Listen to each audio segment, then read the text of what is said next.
다 함께 마태복음 5장 9절 2월의 말씀을 함께 암송하시면서 하나님 앞에 예배자로 나아가시겠습니다. 화평하게 하는 자는 복이 있나니 그들이 하나님의 아들이라 일컬음을 받을 것이며 아멘.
하나님께서 오늘 우리에게 주신 말씀은 요한계시록 19장 17절에서 21절까지의 말씀입니다.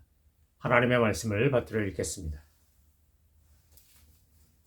또 내가 보니 한 천사가 태양 안에 서서 공중에 나는 모든 새를 향하여 큰 음성으로 외쳐 이르되 와서 하나님의 큰 잔치에 모여 왕들의 살과 장군들의 살과 장사들의 살과 말들과 그것을 탄 자들의 살과 자유인들이나 종들이나 작은 자나 큰 자나 모든 자의 살을 먹으라 하더라.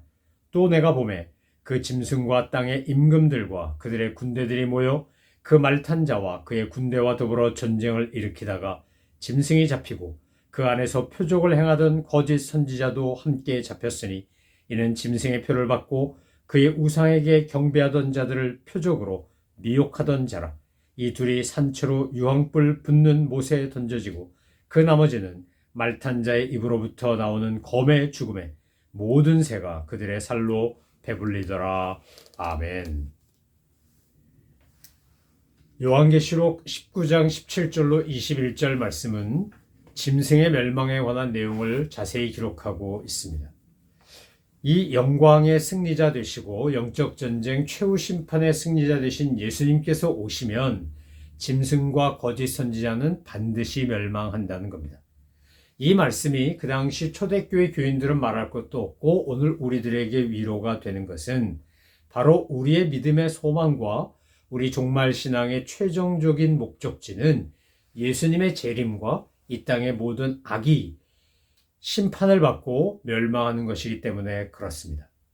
우리의 마음에 예수님이 오시면 어떻게 될까요? 우리 마음속에서 전쟁을 벌이던 두 마음 중에 악한 마음은 사라지고 주님이 원하시는 선한 마음, 깨끗한 마음, 정결한 마음이 나를 다스리고 내 안에서 역사하기 시작합니다. 우리 가정에 주님이 오시면 우리 가정에 있었던 갈등, 미움, 대립, 싸움 이런 것들이 다 사라지고 서로 사랑하고 위해주고 격려하고 축복하고 이해하고 포용하는 가정이 됩니다. 교회도 나라도 다 마찬가지입니다. 그래서 우리는 주님의 임재, 주님의 재림을 사모하며 사는 것입니다. 우리가 마지막 때에 주님이 오시기 전에 이미 성령님을 통해 내 안에 역사하시는 주님을 내 마음의 보좌에 모시고 살면 우리는 날마다 영적 전쟁에서 승리하게 되어 있습니다. 오늘 요한계시록 19장 17절로 21절에 나오는 이 전쟁, 하나님의 큰 잔치라고 표현된 것은 어린 양의 혼인잔치와는 다른 잔치입니다. 이것은 일종의 심판의 잔치이고 이것을 가리켜 아마겟돈 전쟁이라고 말하는 겁니다. 마지막 때에 일어날 전쟁을 우리는 아마겟돈 전쟁이라고 부릅니다. 이 아마겟돈 전쟁에 대하여 성경학자들, 성서학자들이 다각도로 해석하고 분석하고 나름의 의견을 제시하지만 우리가 다 직감적으로 아는 것은 아마겟돈 전쟁이라고 불리우는 마지막 전쟁 때가 되면 아마도 핵 무기를 사용하고 그래서 이 지구는 순식간에 종말을 맞이할 수밖에 없는 끔찍한 최후가 맞이하게 될 거라는 겁니다. 지금은 아직 재래식 무기를 쓰고 있지만 만약 한 번이라도 핵무기를 서로 공격 무기로 사용하기 시작하면 그 후유증, 그 피해란 이루 상상할 수가 없을 만큼 큰 겁니다. 미국이 히로시마와 나가사키에 원자폭탄 터뜨린 것 때문에 일본은 지금까지 그 원폭 피해자들이 있습니다. 물론 그 중에는 조선에서 끌려간 식민지 지배 시절에 끌려간 우리의 조상들도 있고 정말 가슴 아픈 사람들도 많이 있습니다. 그런데 이 원폭이 원자폭탄이 그 정도의 어마어마한 파괴력과 후유증을 남겼다면 지금 전 세계에 가득 차 있는 원자폭탄은 말할 것도 없고 수소폭탄이 다 터진다. 만약 이렇게 상상만 해봐도 지구의 종말이라고 하는 것은 끔찍한 상상 속에 가능하다는 것을 알게 됩니다. 오늘 성경에서 말하는 아마겟돈 전쟁이라고 하는 것은 뭡니까? 결국 하나님의 큰 잔치로 표현된 이것은 악한 세력의 파괴와 심판과 종말을 말하는 겁니다. 근데 참 특이하게도 오늘 본문에 보면 한 천사가 이제 태양 안에 서서 공중에 사는 모든 새를 향하여 큰 소리로 외쳐서 오라고 초대를 합니다. 이 공중에 사는 새들을 오라고 초대하는 것은 무엇 때문이냐? 이 요한계시록에 나오는 이 새가 와서 살을 먹는다라고 하는 건 유대인들의 문화와 풍습 속에 그리고 그들의 신앙적인 이해 속에 담겨 있는 건 끔찍한 저주를 의미합니다. 새들이 날아와서 죽은 고기를 먹게 하는 것이야말로 가장 무서운 저주로 이미 유대인들은 그것이 무엇을 의미하는지 잘 알고 있기 때문에 지금 사도 요한은 그 유대인적인 관점에서 유대인적인 신앙 전통에서 이 표현을 쓰고 있는 겁니다. 무슨 뜻입니까? 결국 하나님의 마지막 심판 때가 되면 악한 자들은 다 멸망을 당하고 세상에서 범죄하던 사람들은 형벌을 받아 죽는데 새가 와서 죽은 고기를 뜯어먹을 만큼 끔찍한 형벌을 받는다라는 겁니다. 여러분, 이게 우리가 요한계시록을 읽으면서 한편으로는 소망을 한편으로는 두려움을 갖는 이유는 오늘 이렇게 심판을 받고 멸망을 받는 존재는 짐승과 거짓 선지자와 하나님을 믿지 않고 짐승의 표를 받은 사람들인데 그들이 당할 고난이 너무나 끔찍하기 때문에 우리는 오늘 본문을 읽으면서 두려운 마음을 갖게 됩니다. 니고데모에게 예수님이 말씀하신 것처럼 물과 성령으로 거듭나지 아니하면 하나님 나라에 들어갈 수 없고 두 번째 사망, 다 바꿔 말하면 한 번 육체가 죽고 영원히 죽는 둘째 사망을 피할 길이 없습니다. 그러나 누구든지 두 번 거듭나면 그 사람은 둘째 사망에 이르지 않습니다. 오늘 본문 20절로 21절에 보면 짐승과 거짓 선지자에 대한 심판이 나옵니다. 그들이 무엇을 한 겁니까? 짐승과 거짓 선지자들은 이 지상에서 권력, 자기들이 갖고 있는 기득권을 이용해서 교회를 탄압하고 성도들을 핍박하고 그리고 지상의 교회를 아주 심하게 압제했습니다. 일제시대 때 일본은 권력, 소위 일본 제국주의라는 권력을 등에 업고 한국 땅에, 조선 땅에 있었던 교회들을 얼마나 핍박했습니까? 신사참배를 비롯하여 동방요배부터 교회 종까지 뛰어다가 헌금으로 바치라 그러고 헌물하라 그러고 그래가지고 그것을 이른바 진주만 습격을 하는 그런 가미카제 특공대 같은 공군 배 만드는 또 해군 배 만드는 일, 비행기 만드는 일 이런 데 사용했다고 알려져 있지 않습니까? 어떻게 해서든지 정신대도 끌고 가고 학도병도 끌고 가고 노동자도 끌고 가면서 그 당시 조선인들 우리 조상들에게 했던 핍박은 말할 것도 없고 크리스찬들 기독교인들은 너무나 가혹하게 고문하고 죽이고 핍박했습니다. 손양원, 주기철 우리가 잘 알고 있는 이른바 신사참배를 거부하다가 고난을 당했던 우리 믿음의 선배들, 선열들은 정말 목숨을 걸고 신앙을 위해 자신의 삶을 내어놓아야만 했습니다. 그런 거짓 선지자들, 그런 짐승들이 결국 어떻게 된다는 겁니까? 영원한 불못에 던져지게 된다는 겁니다. 아마겟돈 전쟁으로 표현되는 하나님의 큰 잔치를 통해 사탄 마귀는 영원한 불못에 던져지게 됩니다. 성경에 보면 요한계시록에 보면 무저갱도 나오고 불못도 나오는데 무저갱과 불못은 다른 겁니다. 무저갱은 잠깐 사탄이 일시적으로 머무는 곳이지만 불못은 지옥으로서 영원한 처소입니다. 그러니까 지금 이 아마겟돈 전쟁 때만 해도 사탄이 아직 불못에 들어가지 않은 겁니다. 이 짐승과 거짓 선지자가 유황불 붙는 못에 던져지지 않았지만 이 마지막 심판 때가 되면 아마겟돈 전쟁이라고 상징되는 하나님의 큰 잔치 때는 그들이 다 붙잡혀서 불못에 던져지게 됩니다. 예수님을 믿지 않거나 복음을 거부하는 사람들 중에 천국도 없다, 지옥도 없다 이렇게 말하는 분들이 의외로 많습니다. 정말 그럴까요? 성경이 우리에게 말하고 있는 천국과 지옥은 분명히 있습니다.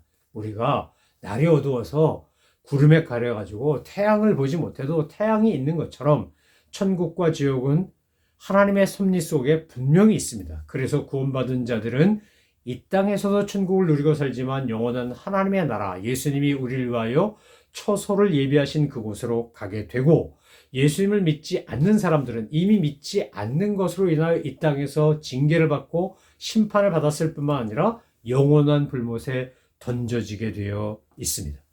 신약 성경을 다 합치면 260장이 되는데 이 260장 중에서 지옥에 대해 언급한 게 자그마치 263번이 나옵니다. 그러니까 한 장에 한 번씩 지옥 얘기했다고 해도 과언이 아닌 겁니다. 물론 매 성경마다 지옥이 나오는 건 아니지만 260장 신약 성경을 다 합쳤더니 지옥을 언급한 게 263번이더라 이 말입니다. 그만큼 성경은 우리에게 천국과 지옥 얘기를 끊임없이 합니다. 이 천국과 지옥에 대하여 구약 성경은 토벳이라고 말하고 신약 성경에서는 게헨나라고 말합니다. 이 게헨나라고 표현한 이유는 뭐냐면 예루살렘 외곽 지역에 흰놈이 있고 흰놈의 골짜기라고 하는 곳이 있는데 그곳에서 쓰레기를 태우고 죽은 짐승을 태우고 심지어는 이방신 몰록에게 자기 아들을 제물로 바쳐놓고는 그 죽은 아이를 태우던 장소가 바로 그 흰놈의 골짜기였습니다. 그걸 가리키는 말이 게헨나인 겁니다. 왜 예수님이 이렇게 게헨나라는 표현을 썼냐면 바로 예수님의 제자들에게 그리고 예수님을 따르는 사람들에게 훨씬 더 시각적으로 시청각적으로 알도록 하기 위한 겁니다. 지금은 요즘 사람들은 난지도 그러면 그게 뭔지 모를 겁니다. 왜냐하면 지금 월드컵 상암 경기장을 비롯하여 그것이 체육공원 또 노을공원 하늘공원 이렇게 기가 막힌 체육시설과 공원으로 바뀌었기 때문입니다. 그러나 1960년대, 70년대, 80년대를 거쳐갔던 분들은 90년대까지만 해도 거기는 쓰레기를 버리는 곳이었습니다. 원래 난과 지가 피던 아름다운 곳이었지만 쓰레기를 매립하면서부터 그곳은 이제 완전히 쓰레기 매립장이 돼서 제가 전임 전도사 때 그 난지도 옆에 살았는데 밤마다 펑펑 터지는 그 가스 소리, 터지는 소리, 냄새, 쓰레기 냄새, 바람에 불려오는 쓰레기 더미 잊을 수가 없습니다. 창문을 열 수가 없었고 빨래를 바깥에 널기가 너무나 힘들었습니다. 왜냐하면 그곳의 그 난지도 때문에 정말 공기가 탁하고 뭐 쓰레기 더미가 막 날아다니고 프로펜가스가 폭발하듯이 막 터지는 일을 소리를 듣고 살아야 했기 때문입니다. 그러나 지금 만약에 난지도 얘기를 해봐야 사람들이 이해 못합니다. 마찬가지로 흰놈의 골짜기 개했나를 지금 가서 보면 알 수가 없습니다. 다만 예수님 당시에 또 사도 요한이 이렇게 요한계시록을 기록하던 당시에 바로 그것은 저주의 장소요, 심판의 자리요, 그러면서 그것은 하나님이 불못이라고 표현한 바로 그 유황불 붙는 곳을 상징하는 것이었습니다. 그런데 오늘 본문에 보면 이 지옥에 가는 존재에 대하여 성경은 분명하게 이야기합니다. 누가 이 유황불 붙는 불못에 던져집니까? 짐승이 잡히고 그 앞에서 표적을 행하던 거짓 선자도 함께 잡혔으니 이는 짐승의 표를 받고 그의 우상에게 경배하던 자들을 표적으로 미혹하던 자들이라. 이 둘이 산채로 유황이 붙는 못에 던져졌다는 겁니다. 짐승이, 거짓 선지자가 던져집니다. 뿐만 아니라 짐승의 표를 받고 있던 사람들이 그곳에 던져집니다. 여러분, 요한계시록 19장 17절로 21절 말씀을 읽고 묵상하면서 그래서 우리가 이 말씀을 읽고 야, 마지막 때 심판이 있구나. 짐승과 거짓 선지자가 교회를 핍박하고 성도를 탄압하고 순교자가 되게 하고 엄청난 박해를 하던 것들은 다 멸망을 받겠구나. 그러고 박수치고 좋아만 하면 안 되는 이유가 아직도 짐승의 표를 받고 하나님의 진리를 거부하는 불의와 불경건에 이르는 사람이 너무 많기 때문이고 그들이 구원받기를 주님은 원하시기 때문입니다. 하나님은 악인이 멸망받기를 원하지 아니하시고 악인들이 구원받기를 원하십니다. 그들에게 가서 복음을 전하고 그들이 주님을 믿을 수 있도록 하나님의 은혜를 믿고 변화되고 거듭나고 구원받을 수 있도록 복음 증거자의 사명을 받은 사람들은 바로 먼저 믿고 구원받은 성도들입니다. 우리는 짐승과 거짓 선지자가 불못에 던져지는 건 상관없으나 짐승의 표를 받고 그 표적으로 미혹하는데 휘둘리던 불쌍한 영혼들은 구원받고 하나님의 백성이 되도록 그들을 전도하고 주님께로 인도하는 일을 게을리할 수 없는 겁니다. 만약에 지금 불못에 던져져야 될 존재가 내 가족, 내 친구, 내 이웃이라고 생각해 보십시오. 얼마나 속상하고 안타까운 일입니까? 그러니까 우리는 때를 얻든지 못 얻든지 상대방이 어떤 상황과 반응을 하든지 상관없이 우리는 그들을 위하여 기도하고 복음을 전하는 사명을 게을리할 수 없는 겁니다.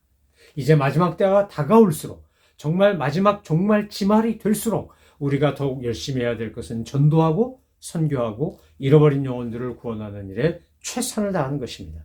사랑하는 성도 여러분, 우리에게 주신 이 놀라운 구원의 은총을 풍성히 누림과 함께 동시에 우리는 잃어버린 영혼들을 긍휼히 여기고 그들에게 주의 은혜와 이 복음의 복된 소식을 전하는 일에 최선을 다해야 할 것입니다. 저와 여러분이 부족하지만 연약하지만 우리는 씨 뿌린 자의 사명을 감당하면 그것을 잘하게 하시는 이는 하나님이신 겁니다. 지금 우리 주변에 있는 잃어버린 영혼들을 저 유황불 붙는 불못에 갈 수밖에 없는 불쌍한 영혼들을 긍휼히 여기고 그들을 위해 기도하며 복음 전하는 일에 최선을 다하시는 우리 모든 성도님들 되시기를 소망하며 축원합니다. 기도하겠습니다. 하나님 아버지, 이 세상의 모든 악한 세력들, 권력을 쥐고 힘을 바탕으로 교회를 탄압하고 성도를 핍박하고 선한 자들을 착취하고 온갖 악을 행하는 사탄 마귀의 세력은 반드시 멸망을 받고 심판을 받고 유황불에 던져진다는 사실을 알게 하시니 감사합니다. 하나님 아버지, 그런데 그들에게 미혹을 받아 주님의 진리를 거부하고 진리를 불의와 불공경으로 거스르는 이들이 우리 주변에 너무 많습니다. 잃어버린 저들을 주님 앞으로 되찾아와 하나님의 백성 되게 하는 일에 최선을 다하는 저희들을 되게 하여 주시고 부족한 저희들을 혼자 하지 말고 성령님 함께 하셔서 우리를 통해 주님의 구원의 역사가 활발히 이루어질 수 있도록 주님 도우시고 역사하여 주옵소서. 감사드리며 예수 그리스도의 이름으로 기도 올리옵나이다. 아멘. 하늘에 계신 우리 아버지, 아버지의 이름을 거룩하게 하시며 아버지의 나라가 오게 하시며 아버지의 뜻이 하늘에서와 같이 땅에서도 이루어지게 하소서. 오늘 우리에게 일용할 양식을 주시고 우리가 우리에게 잘못한 사람을 용서하여 준 것 같이 우리 죄를 용서하여 주시고 우리를 시험에 빠지지 않게 하시고 악에서 구하소서. 나라와 권능과 영광이 영원히 아버지의 것입니다. 아멘.